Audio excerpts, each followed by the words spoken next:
महायुतीच्या उमेदवाराच्या प्रचारार्थ हिंगोली येथे केंद्रीय गृहमंत्री अमित शहा यांची जाहीर सभा हिंगोलीच्या रामलीला मैदानावर संपन्न झाली.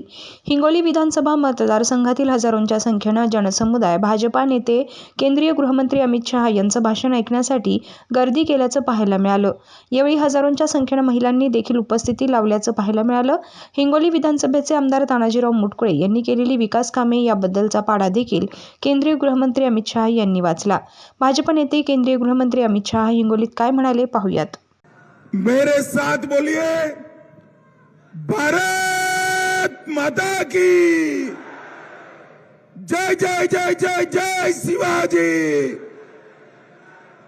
जय जय जय जय जय भवानी।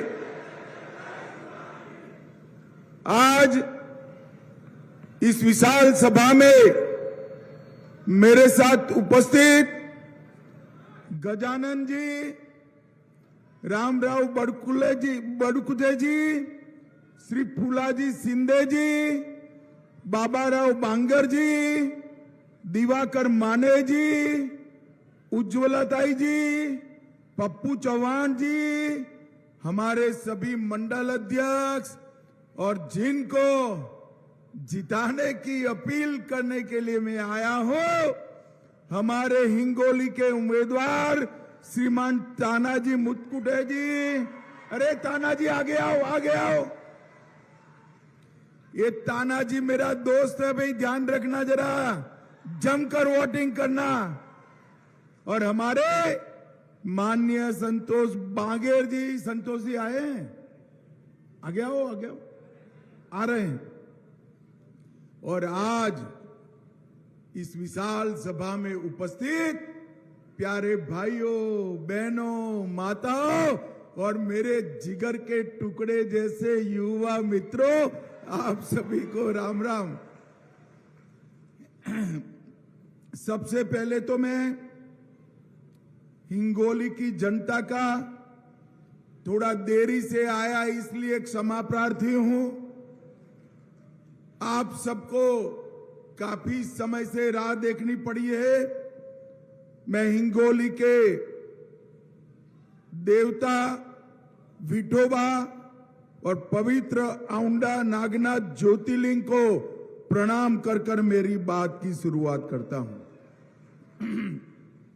भाइयों बहनों, आज गुरु नानक देव जी का जयंती है। आज विनोबा भावे जी का भी पुण्यतिथि है और आज आदिवासियों के महान स्वतंत्र सेनानी भगवान बिरसा मुंडा की 150वीं जयंती है। ये तीनों को मैं प्रणाम कर कर मेरी बात शुरू करना चाहता हूं। भाइयों बहनों, जब मैं आज हिंगोली आया हूं तब आने वाली 20 तारीख को आपको मतदान करना है, मगर मेरा आपसे निवेदन है कि एक एमएलए चुनने के लिए, सरकार बनाने के लिए मतदान नहीं करना है।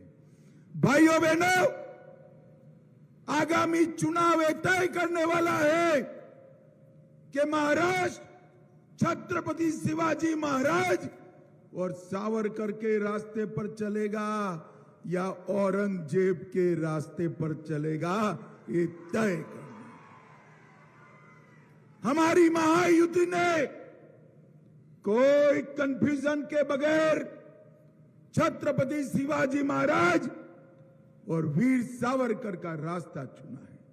और ये गाड़ी जो है, ये औरंगजेब फैन क्लब है, औरंगजेब फैन क्लब तय कर देना किसको चुनना है। ये महाराष्ट्र की संस्कृति की रक्षा का चुनाव, ये शिवाजी महाराज के स्वप्नों को साकार करने का चुनाव है और महान बाला साहेब ठाकरे के सिद्धांतों पर चलने वाली सरकार चुनने का सवाल है। अभी अभी ये राहुल बाबा यहां घूम रहे हैं, जानते हो ना राहुल बाबा को भाई, जानते हो? अब ये सोनिया जी है, उन्होंने अब तक राहुल बाबा को लॉन्च करने के 20 प्रयास किए। कितने किए भाई? 20। और 20 बार ये प्लेन क्रैश कर गया। अब मैं सोनिया जी को कहना वाला हूं, सोनिया जी ये 21वां प्रयास भी फेल जाने वाला है। राहुल बाबा का प्लेन क्रैश होने वाला। अभी हरियाणा चुनाव के अंदर राहुल बाबा ने ताल ठोक कर कहा कि हम तो जीत चुके हैं। इतना अहंकार, लोकतंत्र में इतना अहंकार, और परिणाम देखिए, हरियाणा में कांग्रेस का सुपड़ा साफ हो गया और भाजपा की सरकार बनी। मैं आज कहने आया हूं महाराष्ट्र की जनता को, पूरा देश मोदी जी के साथ है। महाराष्ट्र की हर लाडली बहना एकनाथ शिंदे और देवेंद्र फडणवीस के साथ है। महाराष्ट्र का हर गरीब एनडीए के साथ है। आने वाले दिनों में महाराष्ट्र में महायुति की सरकार बनने वाली है। महायुति की सरकार। भाइयों बहनों, मुझे बताओ, ये कश्मीर जो है हमारा है या नहीं है? ऐसे नहीं भाई, ऐसी आवाज नहीं चलेगी। जोर से बोलो, कश्मीर तक आवाज जानी चाहिए। कश्मीर भारत का है या नहीं है? ये कांग्रेस पार्टी जिन्होंने 70 साल तक धारा 370 को संभाल कर रखा, मोदी जी ने पलक झपकते ही धारा 370 को समाप्त कर दिया, समाप्त कर दिया। और अभी ये राहुल बाबा की कांग्रेस पार्टी ने प्रस्ताव पारित किया है कश्मीर में कि हम धारा 370 वापिस लाएंगे। राहुल बाबा, मेरी कान खोलकर सुन लो मेरी बात को। ये हिंगोली की पवित्र भूमि पर मैं कहकर जाता हूं, आप तो क्या, आपकी चौथी पीढ़ी भी आएगी, धारा 370 वापिस नहीं। भाइयों बहनों, 10 साल तक सोनिया, मनमोहन, शरद पवार की सरकार थी। आए दिन बम धमाके होते थे और हमारे हजारों लोग मारे जाते थे, मगर सोनिया, मनमोहन के कान पर जू नहीं रहती थी। मोदी जी आए, फिर से पाकिस्तान ने हमला किया। उरी और पुलवामा में 10 ही दिन में सर्जिकल स्ट्राइक और एयर स्ट्राइक कर पाकिस्तान के घर में घुसकर आतंकवादियों का सफाया करने का काम नरेंद्र मोदी जी ने। ये अघाड़ी के सांसद सुप्रिया सुळे जी के नेतृत्व में वक्फ बोर्ड में हम जो सुधार लाना चाहते हैं, इसका विरोध करते हैं। अभी कर्नाटक में कांग्रेस की सरकार है। गांव के गांव वक्फ बोर्ड ने नाम पर कर दिए। 500, 300 साल पुराने मंदिर, किसानों की भूमि, गांव वालों के घर, पूरा गांव ही वक्फ की संपत्ति बन गया। मुझे बताओ हिंगोली वालों, ये वक्फ बोर्ड को बदलना चाहिए या नहीं बदलना चाहिए? अरे जोर से बोलो, बदलना चाहिए या नहीं बदलना चाहिए? ये कांग्रेस वाले विरोध करते हैं। मैं कहकर जाता हूं, शरद पवार एंड कंपनी जितना भी विरोध करे, हम वक्फ के कानून को बदल कर रहेंगे, बदल कर रहेंगे। भाइयों बहनों, ये हिंगोली विधानसभा में कितना काम हुआ है इसकी डिटेल मैंने मंगाई, हमारे तानाजी ने मुझे भेजी। अब मैं सोच में पड़ गया कि सभा में बताऊं या न बताऊं। क्योंकि ये डिटेल मैंने बता दी और मेरे मत क्षेत्र में बात पहुंची, तो मेरे यहां भी इतना सारा काम नहीं हुआ है जितना हमारे तानाजी ने किया है। लगभग 5,000 करोड़ रुपया एक विधानसभा में खर्चने का काम किया। 300 करोड़ से ग्रामीण सड़कों को कंक्रीट का बनाया। शहर के लिए 70 करोड़ से ड्रेनेज बनाए और 84 करोड़ से घर घर में नल से जल बनाया। महान छत्रपति की प्रतिमा बनाई, भगवान बाबा उद्यान बनाया और गोपीनाथ मुंडे शेतकरी भवन भी बनाने का काम हमारे विधायक महोदय ने किया है। इसके साथ साथ केंद्र सरकार से 3300 करोड़ का नेशनल हाईवे 361 पर लोहा वारंगा फाटा खंड 90% काम पूरा। 2400 करोड़ का 161 नेशनल हाईवे पर अकोला मेदासी वासिम पांगरे वारंगा फाटा खंड 4 लेन का काम पूरा। 1500 करोड़ किसान संपदा योजना से पैनगंगा प्रोजेक्ट 740 करोड़। पोता पीपल गांव फूटे लिफ्ट सिंचाई योजना 400 करोड़।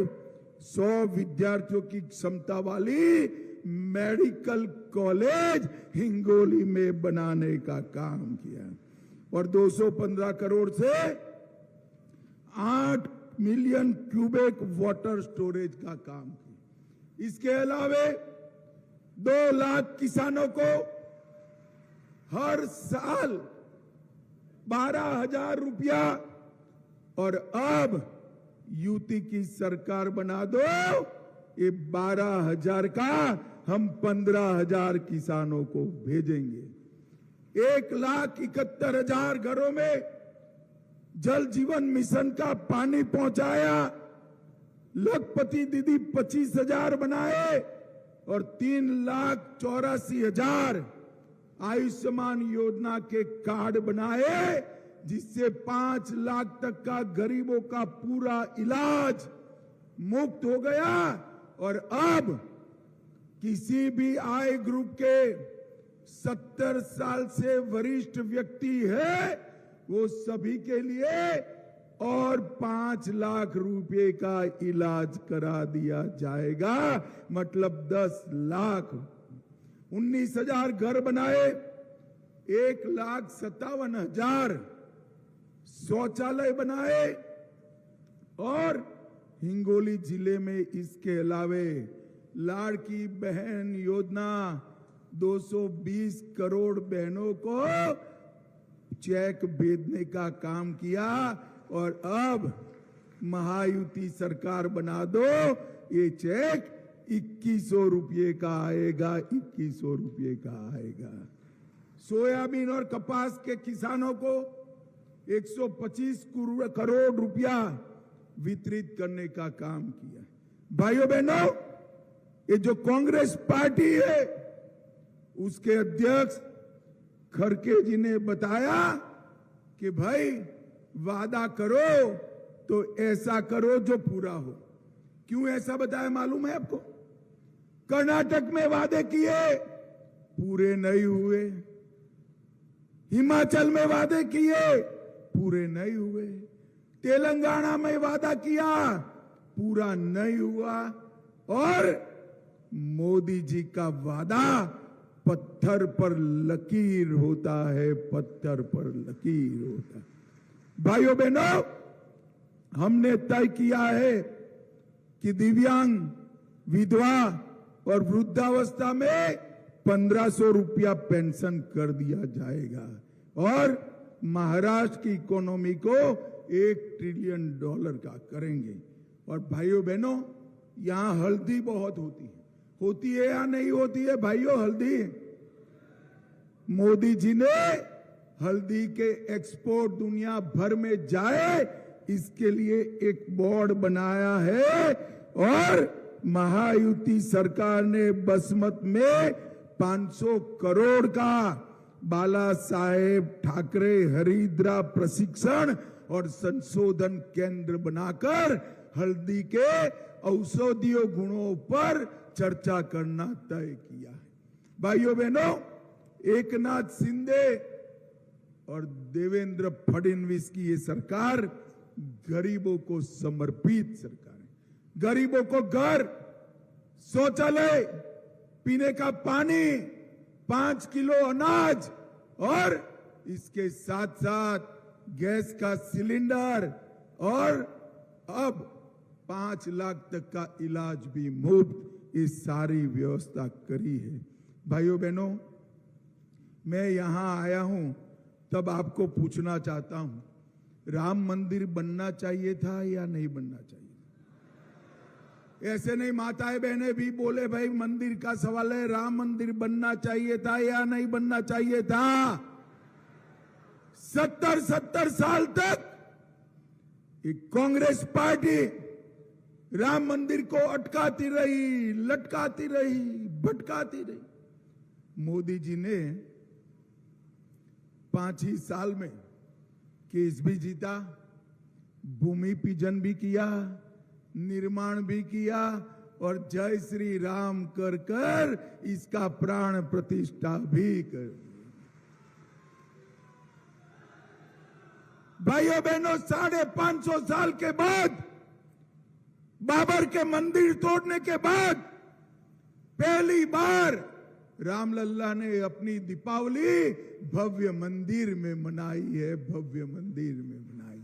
और सिर्फ राम मंदिर नहीं, औरंगजेब ने काशी विश्वनाथ का कॉरिडोर तोड़ा था, मोदी जी ने काशी विश्वनाथ कॉरिडोर नया बनाने का काम किया।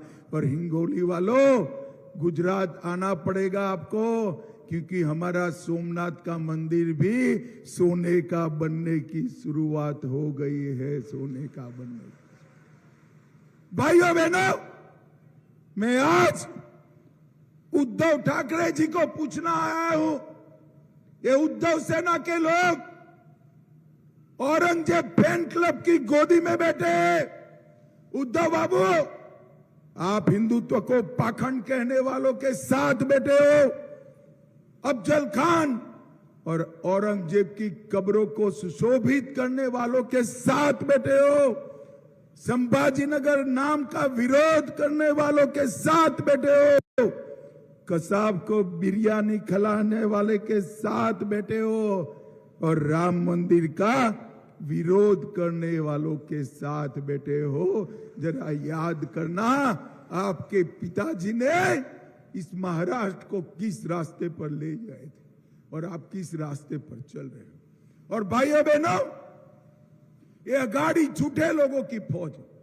मैं आज हिंगोली से राहुल बाबा को स्पष्टता से कहना चाहता हूं, अभी अभी तो शरद पवार जी ने आपको समझाकर चुप कर दिया है कि अभी मत बोलो, नुकसान होता है।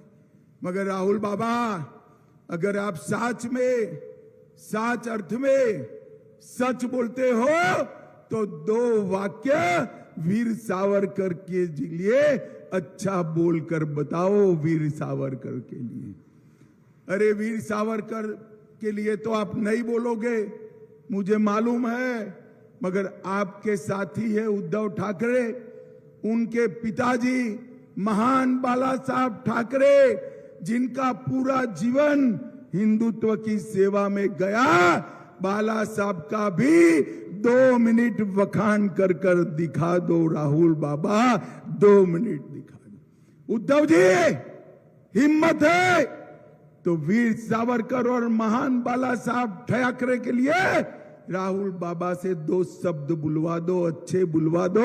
ये नहीं बोलेंगे। भाइयों बहनों, इनके दिखाने के और चबाने के दांत अलग अलग हैं।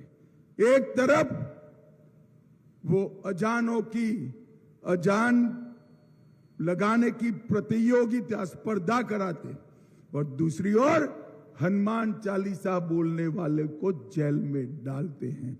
आपको तय करना है हिंगोली वालों, युति के साथ रहना है या अघाड़ी के साथ रहना है।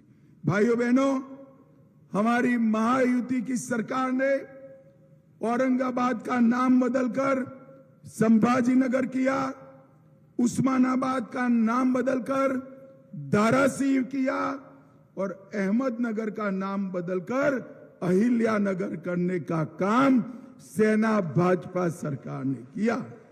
वर्सोवा बांद्रा सी लिंक, उसका नाम वीर सावरकर के नाम पर रखा और उत्तर महाराष्ट्र यूनिवर्सिटी का नाम बदलकर वहीणाबाई चौधरी यूनिवर्सिटी रखने का काम हमारी युति ने किया। राहुल बाबा, कभी कांग्रेस पार्टी ने जवाहरलाल नेहरू, इंदिरा गांधी और राजीव गांधी के अलावे किसी का नाम दिया है क्या? कभी नहीं दिया। भाइयों बहनों, इन्होंने तो बाबा साहेब आंबेडकर का जीवन भर अपमान करने का काम किया। बाबा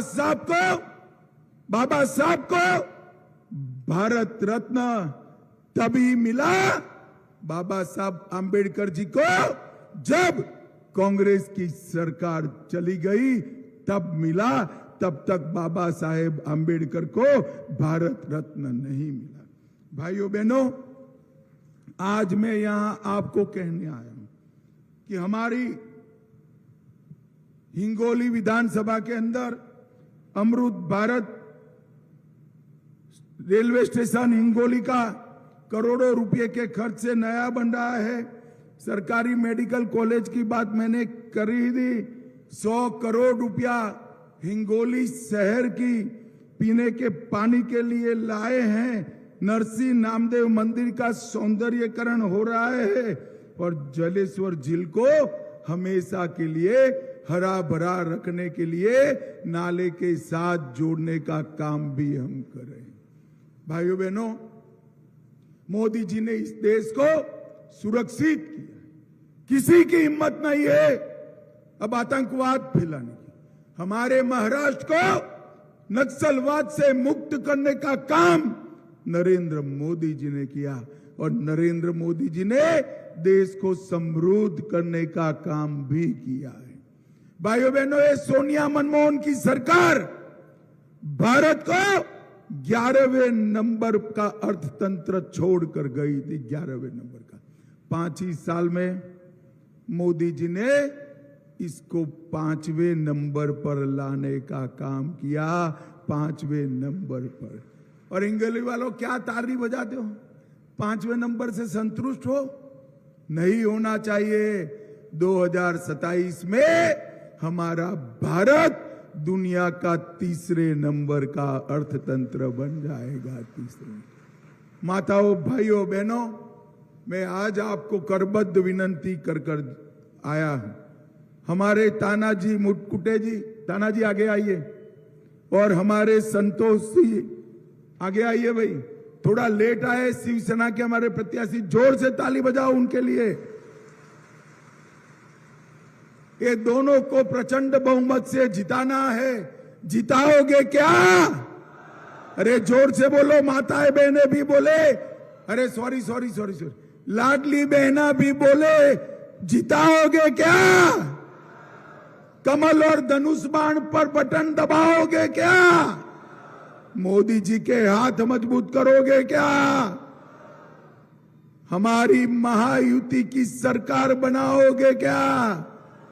तो मेरे साथ दोनों हाथ उठाइए दोनों हाथ, विजय के संकल्प की मुट्ठी बींचे और प्रचंड आवाज से बोलिए, जय श्री राम, जय जय श्री राम, जय जय जय जय जय शिवाजी,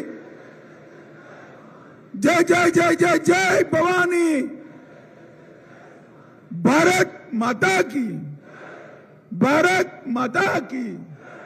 वंदे वंदे। सभी का बहुत बहुत धन्यवाद, आभार, नमस्कार।